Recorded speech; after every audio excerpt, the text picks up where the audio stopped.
नमस्कार दोस्तों, mister thinker study point पे आपका स्वागत है। आज हम नया वीडियो लेके आ रहे हैं कक्षा 10 एनसीईआरटी मैथ 1.1 वास्तविक संख्या। सवाल नंबर पहला इसमें बोला गया है गुणनखंड करके गुणनफल ज्ञात करो। तो गुणनफल करके आपको बताना है कि इसके गुणनफल क्या आते हैं। तो चलो 140 का गुणनखंड निकालते हैं। तो 140 का गुणनखंड कैसे ज्ञात करना है समझते हैं। सबसे पहले आपको इकाई की तरफ देखना है कि संख्या सम है कि विषम है। अगर संख्या सम है तो हमेशा 2 से आप गुणनखंड करेंगे। 2 से शुरू किया हमने करना, 2 सत्ते 14, 0 बचा, इसको 0 नीचे लेके आए। फिर 2 से काटेंगे, 2 तेईस 6, 1 बचा, यहाँ पे 1 बन के 0 आपका 10 हो गया, 2 पंचे 10।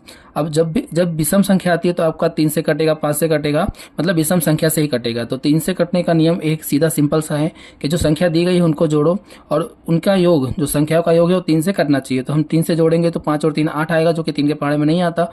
इसके लिए हम 5 से इसको कट करेंगे। 5 सत्ते 35 और 7 एकम 7। तो 140 का गुणनफल आपका क्या बनेगा?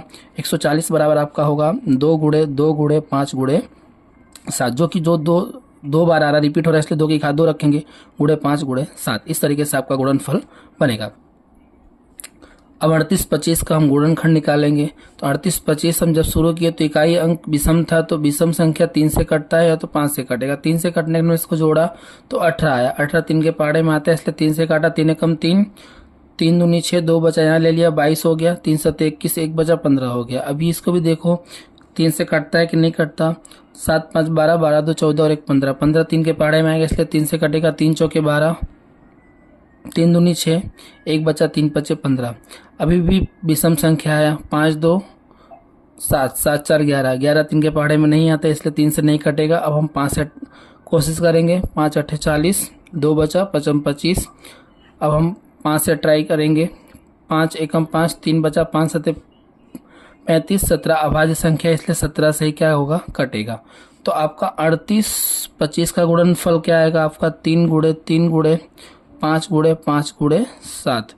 तो जो कि 3 2 बार, तो 3 की स्क्वायर 3 का घात 2 आएगा, 5 का घात 2 आएगा और 7 आएगा। ये आपके गुणनफल रहेगा।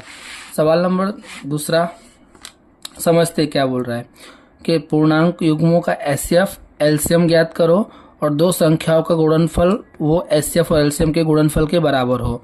संख्या आपको दी है 26 और 91। तो आप 26 और 91 दोनों का गुणनखंड निकालें। 2 से काटेंगे, 2 एकम 2, 2 तेईस 6, 13 एकम 13।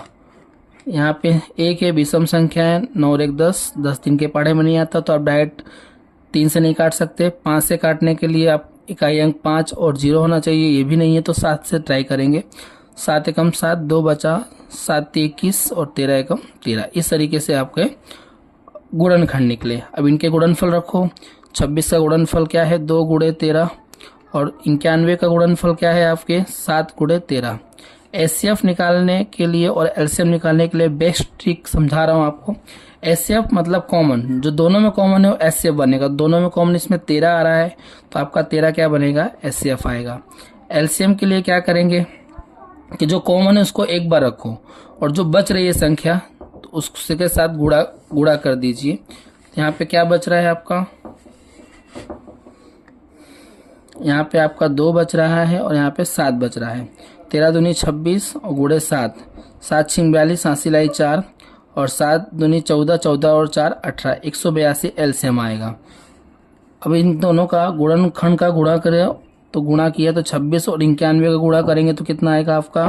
2366 आएगा।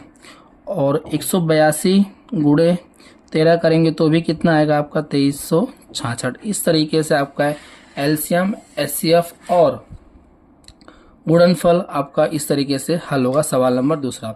सवाल नंबर तीसरा, अभाज्य गुणनखंड विधि द्वारा एलसीएफ और एचसीएफ निकालना। अभाज्य तो इसमें हम डायरेक्ट कर सकते हैं। 12 के गुणनफल क्या है आपके? तो 12 2 दूनी 4, 4 3 12, तो 2 गुणे 2 गुणे 2 दूनी 4, 4 3 12। इस तरीके से आपका गुणनफल निकलेगा। उसके बाद 15 15 3 गुणे 5 और 21 के लिए क्या होगा? 3 गुणे 7। एचसीएफ मैंने सिखाया है, एचसीएफ कैसे निकालेंगे। एचसीएफ के लिए जो तीनों में कॉमन आता है, तीनों में आपका 3 कॉमन आ रहा है, तो हम एचसीएफ में 3 रखेंगे। एलसीएम के लिए क्या होगा? तो जो कॉमन आ रहा है उसको रखना है एक बार, और जो एक्स्ट्रा बच रहा है, यहाँ पे बच रहा है आपका 2 और 2 4 बच रहा है, तो आप डायरेक्ट 4 रख सकते हो, अलग अलग 2 रख सकते हो, आपकी इच्छा। यहाँ पे 5 बच रहा है और यहाँ पे क्या बच रहा है, 7 बच रहा है।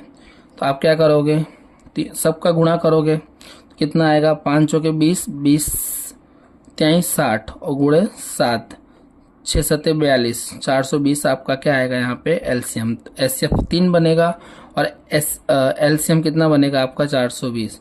इस तरीके से आपका 1.1 में सवाल नंबर पहला, दूसरा, तीसरा हल करेंगे। वीडियो अच्छी लगी हो लाइक करो, शेयर करो, सब्सक्राइब करो